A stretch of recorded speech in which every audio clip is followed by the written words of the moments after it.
कभी ऐसा हुआ है कि किसी के बारे में सोचते सोचते दिमाग घूम गया हो कि वो आपको पसंद करते हैं या बस अच्छे दोस्त हैं? ये समझना ना कभी कभी बहुत मुश्किल हो जाता है। सारे इशारे एक तरफ इशारा करते हैं और फिर भी एक शक बना रहता है।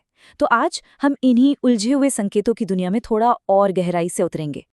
इस पूरे मामले को समझने के लिए चलिए एक कहानी से शुरुआत करते हैं। ये रेडिट पर किसी की लिखी हुई एक असली बात है।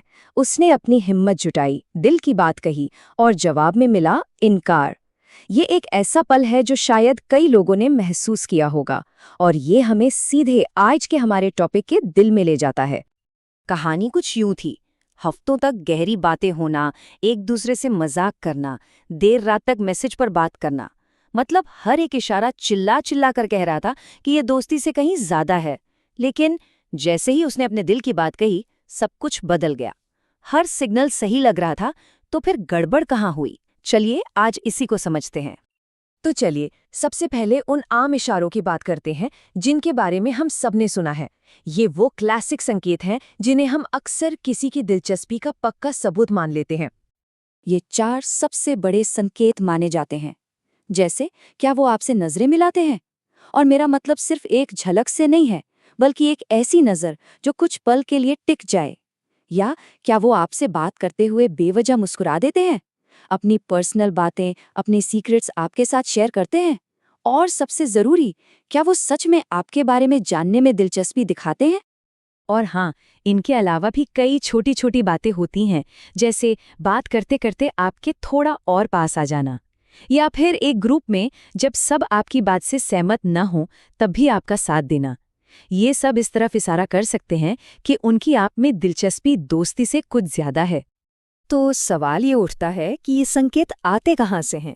क्या ये बस आदतें हैं या इनके पीछे कोई गहरा साइंस भी है?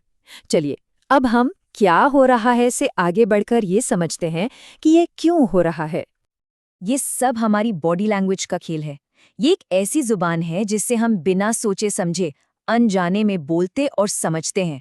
जरा सोचिए, जब कोई दोस्त कहता तो है हाँ मैं ठीक हूँ, लेकिन उसकी आंखें और झुके हुए कंधे कुछ और ही कहानी कह रहे होते हैं, तो आप किस पर यकीन करेंगे? जाहिर है बॉडी लैंग्वेज पर। अब ये बहुत दिलचस्प है। खुली मुद्रा मतलब जब आपके हाथ पैर बंधे हुए नहीं हैं, आप सीधे खड़े हैं, इसका मतलब है कि आप सहज हैं। ये एक तरह से वेलकम का साइन है। वहीं दूसरी तरफ बंद मुद्रा, जैसे सीने पर हाथ बांध लेना या पैर क्रॉस करके बैठना, ये दिखाता है कि आप खुद को बचा रहे हैं। एक तरह से आप कह रहे हैं मुझसे दूर रहो।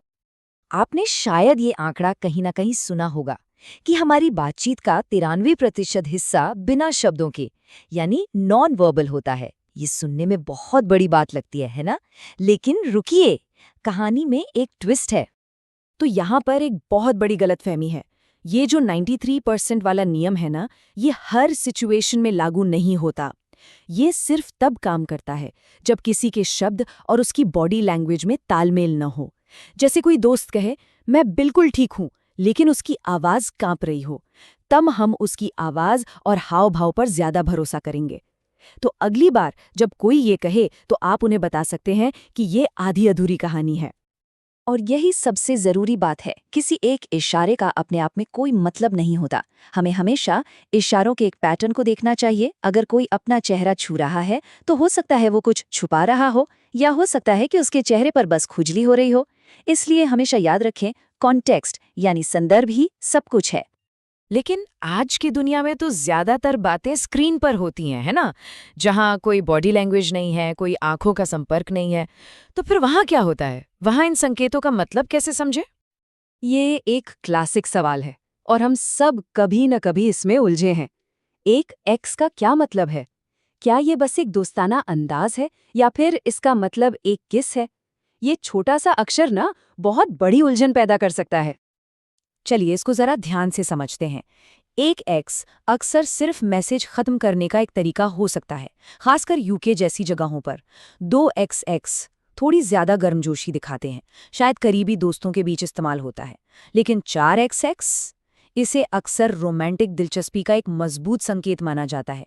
लेकिन फिर भी ये सब कुछ भेजने वाले इंसान पर, आपके रिश्ते पर और आपकी पुरानी बातचीत पर निर्भर करता है। और आखिर में बात इसी एक लाइन पर आके खत्म होती है। डिजिटल दुनिया में कोई फिक्स रूल बुक नहीं है। हर इंसान का बात करने का अपना तरीका, अपनी आदतें होती हैं। किसी भी इशारे का मतलब समझने के लिए उस इंसान को समझना सबसे ज्यादा जरूरी है। तो हमने फिजिकल साइन देखे, उनके पीछे का विज्ञान समझा और डिजिटल दुनिया की उलझनें भी देखीं। अब इन सब डॉट्स को कनेक्ट करते हैं और देखते हैं कि इन सब का असली मतलब क्या है और हमें करना क्या चाहिए। आपको वो शुरुआत वाली कहानी याद है, जिसे रिजेक्ट कर दिया गया था और उसका दिल टूट गया था? खैर, कुछ दिनों बाद उसने कुछ ऐसा किया जिसमें बहुत हिम्मत चाहिए। उसने उस लड़की को फिर से मैसेज किया और जानते हैं क्या हुआ? उसने जवाब दिया और वे दोनों फिर से वैसे ही बात करने लगे जैसे पहले करते थे। ये कहानी हमें कुछ बहुत ज़रूरी बातें सिखाती है। पहली, कि संकेत सिर्फ सुराग होते हैं, कोई सबूत नहीं। दूसरी, किसी भी संकेत को समझने के लिए पूरा कॉन्टेक्स्ट देखना बहुत ज़रूरी है। तीसरी, लोगों के पुराने अनुभव उनके आज के व्यवहार को तय करते हैं। और चौथी, कि हमसे भी समझने में गलती हो सकती है। लेकिन उस कहानी का सबसे बड़ा और सबसे खूबसूरत सबक ये था, उस लड़के को एहसास हुआ कि नतीजा चाहे जो भी हो, उसे उस इंसान के साथ हुई बातचीत की, उस कनेक्शन की सच में बहुत याद आ रही थी। कभी-कभी मंजिल से ज़्यादा खूबसूरत वो सफ़र होता है, और एक अच्छा रिश्ता अपने आप में ही एक मंजिल होता है। और ये हमें इस आखिरी और शायद सबसे ज़रूरी सवाल पर लाकर छोड़ देता है।